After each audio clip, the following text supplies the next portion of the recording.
Good morning बच्चों। आज मैं आप लोगों को हिंदी ग्रामर पढ़ाने जा रही हूँ। टॉपिक है समास। समास किसे कहते हैं आप लोग को ये जानना है, ठीक। तो देखिए इसका परिभाषा है, जब दो या दो से अधिक शब्दों को मिलाकर एक नया शब्द बनाया जाता है।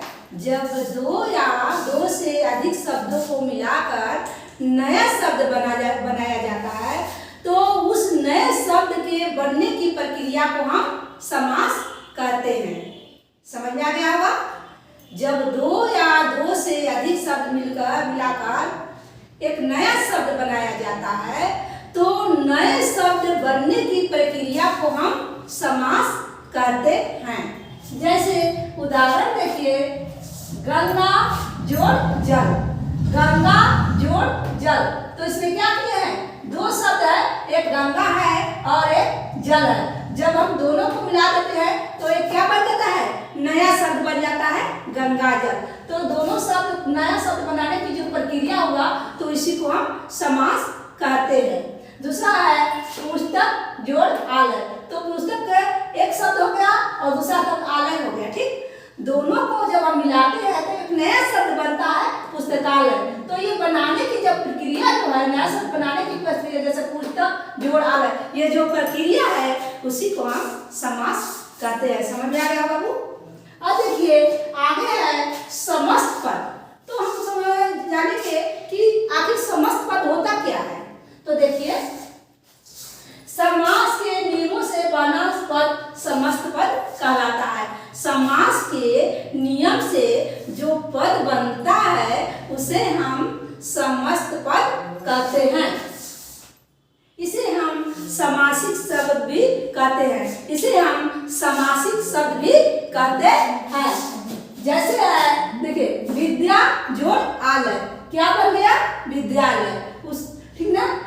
अब है समास विग्रह। समास विग्रह क्या होता है, समास विग्रह क्या होता है तो जान लीजिए बच्चों। समस्त पदों को अलग अलग करना ही समास विग्रह होता है। समस्त पद जैसे है उसको जब हम अलग अलग करते हैं, अलग अलग बांटते हैं तो क्या होता है, उसी को हम समास विग्रह कहते हैं। जैसे राजपुत्र है, ये समस्त पद है, पूरा पद है। समस्त मतलब पूरा समासिक पद है, क्या है, राजपुत्र। तो इसको हम जब अलग अलग करेंगे, इसको बांटेंगे तो ये क्या हो जाएगा, विग्रह हो जाएगा। तो इसे हम समास विग्रह करेंगे। जैसे राजपुत्र, तो राजा का पुत्र, इसको हम बांट दिए, इसको विग्रह कर दिए तो ये राजा का पुत्र हो जाता है। क्या हो जाता है, राजा का पुत्र हो जाता है। तो इसे हम समास विग्रह करेंगे। यानी समस्त पदों को अलग अलग बांटना ही क्या होता है, समास विग्रह कहलाता है। अब है समास के भेद। समास के कितने भेद होते हैं तो आप लोग जानते होंगे कि समास के 6 भेद होते हैं। सबसे पहले आता है अव्ययी भाव समास। सबसे पहले क्या आता है, अव्ययी भाव समास। तो अव्ययी भाव समास क्या होता है, देखिए, जिसका पहला पद क्या होता है, अव्यय होता है। पहला पद क्या होता है, अव्यय होता है और वही क्या होता है, प्रधान भी होता है। पहला पद अव्यय भी होता है और प्रधान भी होता है तो उसे हम अव्ययी भाव समास कहते हैं। इसका अव्ययी भाव समास से हमेशा क्रिया विशेषण पर चलता है। जैसे देखिए, प्रतिदिन, प्रतिदिन, प्रति क्या है, अव्यय है और ये प्रधान भी है। प्रतिदिन मतलब रोज रोज, प्रतिदिन का मतलब क्या हो गया, रोज रोज। तो प्रति क्या है, अव्यय है। तो यही कहता है कि अव्ययी भाव में पहला पद यानी प्रति क्या है, प्रधान है और ये अव्यय भी है। और दिन क्या है, संज्ञा है। पहला पद अव्यय होता है, प्रधान होता है और दूसरा पद क्या होता है, दूसरा पद संज्ञा होता है। दूसरा पद क्या होता है, संज्ञा होता है। देखिए, प्रति अव्यय और दिन संज्ञा, यानी प्रतिदिन मतलब रोज रोज। आमरण, आमरण मतलब मरण तक, मरण तक। तो आ क्या हो गया, आ हो गया, आ हो गया अव्यय और मरण क्या हो गया, संज्ञा हो गया। दिनों दिन, दिनों दिन तो प्रत्येक दिन, ठीक ना, रोज रोज, ठीक ना। फिर आया के अनुसार। यथा क्या हो गया? यथा किसको कहते हैं? अनुसार को यथा कहते हैं। तो यथा क्या है? अव्यय है। यथा क्या है? अव्यय है। और दिन क्या हो गया? नियम क्या हो गया? नियम संज्ञा हो गया। तो पहला पद प्रधान होता है, अव्यय होता है, और दूसरा पद संज्ञा होता है, तो उसे हम अव्ययी भाव समास कहते हैं। समझ में आ गया बच्चों? दूसरा है तत्पुरुष समास। दूसरा में क्या है? तत्पुरुष समास। देखिए तत्पुरुष समास में क्या होता है? तत्पुरुष समास में दूसरा पद क्या होता है? प्रधान होता है। तत्पुरुष समास में दूसरा पद प्रधान होता है और पहला पद जो होता है वो दूसरे पद की विशेषता बतलाता है। दूसरा पद तत्पुरुष समास में दूसरा पद जो होता है वो प्रधान होता है और पहला पद जो है वो दूसरे पद की विशेषता बतलाता है। और इसमें एक बात और जान लीजिए आप लोग कि पहले पद में कारक की विभक्ति का लोप रहता है। कारक की विभक्ति का क्या रहता है? लोप रहता है। पहले पद में कारक की विभक्ति का लोप रहता है। जैसे उदाहरण से समझिए आप लोग। देखिए राजपुत्र, राजपुत्र, राजा का पुत्र। इसमें राजा का जो है कारक का विभक्ति है वो लोप है। जैसे ही हम विग्रह करते हैं वो सामने आ जाता है। देखिए राजपुत्र, राजा का पुत्र, इसमें का छुपा हुआ है? ठीक। रसोई घर, रसोई के लिए घर का, रसोई के लिए घर, तो इसमें के लिए कारक का विभक्ति है जो छुपा हुआ है। विग्रह करते हैं तो सामने आ जाता है। ठीक है। उसके बाद है तुलसी रचित। तुलसी द्वारा रचित। तुलसी रचित मतलब तुलसी द्वारा रचित, यानी कहने का मतलब है कि द्वारा जो है वो कारक का विभक्ति है, ये छुपा हुआ है। घुड़सवार, घुड़सवार का मतलब होता है घोड़े पर सवार।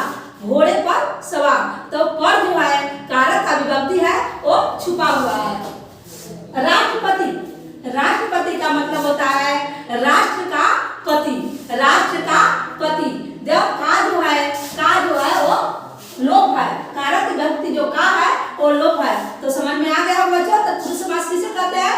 दूसरा पद प्रधान होता है और प्रथम पद दूसरा पद की विशेषता बतलाता है, और इसमें पहला पद में कारक का विभक्ति का लोप होता है। आगे आगे समझना। इसके बाद है बहुव्रीहि समास। क्या है? बहुव्रीहि समास। बहुव्रीहि समास में देखिए बच्चों, न पहला पद प्रधान होता है और न ही दूसरा पद प्रधान होता है।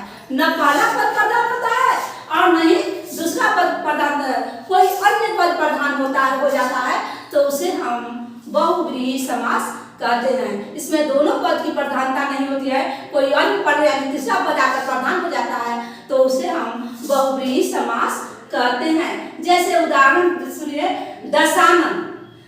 दशानन, 10 है आनंद जिसके, 10 है आनंद जिसके, इसमें अर्थात रावण, अर्थात रावण, तो इसमें न पहला पद प्रधान हुआ और न ही दूसरा पद में एक अन्य पद रावण, तीसरा पद रावण आकर प्रधान हो गए, तो ये क्या हो गया?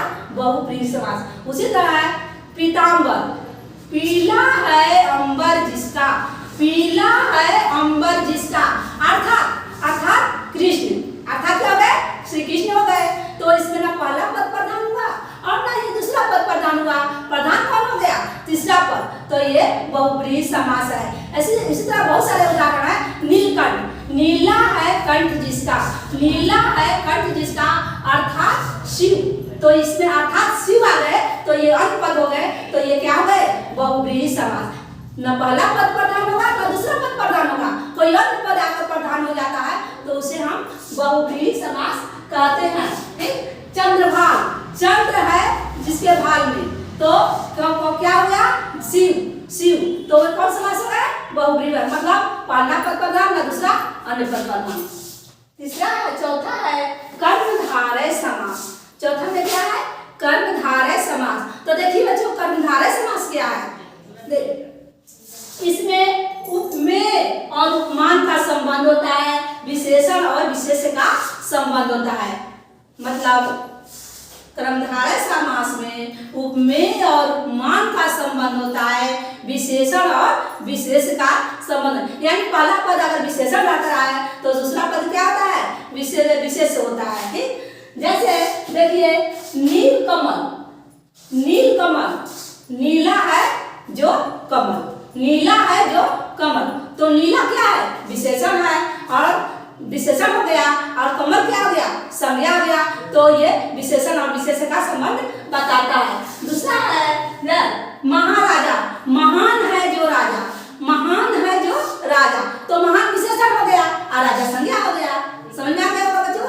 और उसी तरह हम कहते हैं पीताम्बर, पीला है जो अंबर, पीला है जो अंबर, तो पीला क्या हो गया, विशेषण हो गया, अंबर क्या हो गया, संज्ञा हो गया। तो विशेषण और विशेष का संबंध जिसमें रहता है उसे हम क्या कहेंगे, उसे हम कर्मधारय समास कहते हैं। इसके बाद बच्चों है और है एक पांचवा में है द्विगु समास। द्विगु समास किसे कहते हैं, तो बच्चों ये जो द्विगु समास है ये संख्यावाची होता है, संख्यावाची और समूहवाची दोनों रहता है। मतलब इसका प्रथम पद जो होता है वो संख्यावाची होता है, संख्या में रहता है। जो प्रथम पद होता है वो संख्या में रहता है। जैसे त्रिभुज, त्रिभुज, त्रिकोण, तीन कोणों का समाहार, तीन कोणों का समाहार, तो ये क्या हो गया, ये हो गया अठन्नी, 8 आनों का समूह, जिसमें प्रथम पद क्या होता है, संख्यावाची रहता है, तो उसे हम क्या कहेंगे, द्विगु समास। उसी तरह है सतसई, 702 का समूह को सतसई कहा जाता है, तो प्रथम पद क्या है, संख्यावाची है, प्रथम पद क्या है, संख्यावाची है, और ये समूह में रहता है। एक को हम कहेंगे तो वो नहीं होगा, ये हमेशा समूहवाची रहता है, समूह में रहता है, संख्यावाची भी रहता है, समूहवाची भी रहता है। उसी तरह है तिरंगा, 3 रंगों का समाहार, मतलब हमेशा पहला पद क्या रहता है, संख्या रहता है। समझ, कितना ही जानना है आप लोगों को कि पहला पद क्या होता है, संख्यावाची रहता है। ठीक, इसके बाद है द्वंद्व समास। द्वंद्व समास में क्या होता है कि इसमें प्रथम पद और द्वितीय पद, प्रथम पद और दूसरा पद दोनों ही प्रधान रहता है, वो दोनों प्रधान रहता है, एक प्रधान नहीं होता है बल्कि दोनों प्रधान है। प्रथम पद कहता है कि हम प्रधान है, तो दूसरा पद कहता है कि हम भी प्रधान है, मतलब दोनों में तनाव होता है। कहता है कि हम भी प्रधान है, तो वो कहता है कि नहीं हम भी प्रधान है। जैसे देखिए राजा और रंग, ये दोनों प्रधान है, ठीक ना। उसी तरह है अमीर गरीब, अमीर और गरीब ये दोनों प्रधान है। लोटा और डोरी ये दोनों प्रधान है। उसी तरह माँ बाप, यदि माँ प्रधान है तो बाप भी प्रधान है, ठीक ना। गंगा यमुना, यदि गंगा प्रधान है तो यमुना भी प्रधान है। तो इसमें जिसमें दोनों पद प्रधान रहता है तो उसे हम क्या कहेंगे, उसे हम द्वंद्व समास कहते हैं। तनाव यानी वो कह रहा है कि हम भी प्रधान है, ये भी कह रहा है कि हम भी प्रधान है, तो जब दोनों प्रधान होता है तो उसे हम क्या कहेंगे, द्वंद्व समास। बच्चों आप लोगों को समास समझ में आ गया होगा, इसको फेयर कॉपी में कर लीजिएगा। धन्यवाद बाबू।